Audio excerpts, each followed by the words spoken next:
ఓం నమో శ్రీ మాత్రే నమో నమః.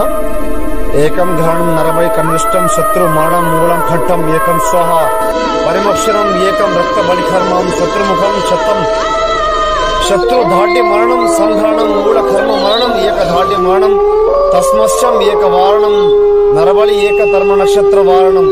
నమో శ్రీ కాళీ మాత్రాయ నమో గురుహం. ఏక కనిష్టం నరబలి నేత్రం గ్రహణం కర్మ నక్షత్రం. శత్రు సమస్య ఉంటే ఫోన్ చేయండి. శత్రు పీడ, శత్రు మరణం, శత్రు మూలం, శత్రు ఖండం, ఏకం కనిష్టం పరిపూర్ణ పరిష్కారం గురుగారు లభించడమ్మా. మీకు గురుగారిని సంప్రదించండి, పరిష్కారం తొలగించుకోండి. ఇంట్లో సమస్యలను ఫోన్ చేయండి. కుటుంబ కలహాలు, శత్రు పీడలు, ఇంట్లో కలహాలు, భార్యాభర్త సమస్యలు, ప్రేమికుల సమస్యలు పరిపూర్ణ పరిష్కారం చేసి చూపిస్తానమ్మా. గురుగారు